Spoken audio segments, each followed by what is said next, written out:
ایک official capacity میں کیا یہ کیا جانا چاہیے یا نہیں کیا جانا چاہیے آپ مجھے بتا دیں.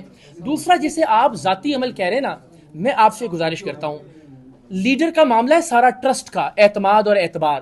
آپ کے گھر میں کوئی ایک آدمی آتا ہو خدا نہ خواستہ اور آپ کے گھر میں کسی خاتون پر نظر رکھ کر اس کے ساتھ طلاق دلوا کے شادی کر کے لے جائے, ساری زندگی ٹرسٹ کریں گے آپ اس کے اوپر, ساری زندگی اعتماد کریں گے آپ اس کے اوپر. یہاں آپ کہہ رہے ہیں 26 کروڑ لوگوں کا مستقبل ایک ایسے آدمی کے ہاتھ میں دے دو کہ جس آدمی پہ آپ اپنے گھر میں آنے کا ٹرسٹ اور اعتبار نہیں کریں گے. تو this is not something personal. کوئی بھی ایسا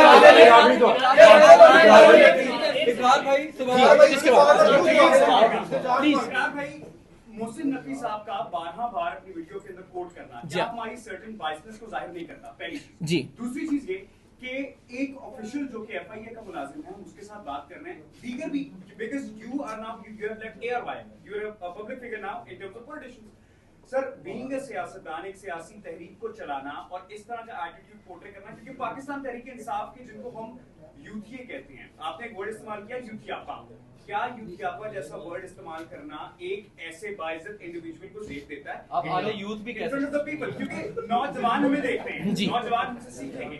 پاکستان تحریک انصاف کا علمیہ ہمیشہ سے یہی تھا کہ نوجوان بگڑ گئے تھے اپنے لیڈر کی وجہ سے. کیا ان دونوں سوالوں کے بعد؟ اچھا دیکھیے, بالکل یہ میں کوئی حرف آخر نہیں ہوں, اور نہ ہی یہ کہ جو میں نے کہہ دیا وہ لوہے جہاں پہ کوئی حرف مقرر ہے. ظاہر ہے مجھ سے بہت ساری چیزیں ایسی ہو سکتی ہیں کہ جن پہ آپ اور میں ڈیبیٹ کر سکتے ہیں کہ نہیں کی جانی چاہیے تھی اور ان کو آنے والے وقت میں بہتر کیا جا سکتا ہے. لیکن میں پھر کہہ رہا ہوں کہ ہمیں سب سے پہلے بنیادی بات کرنا چاہیے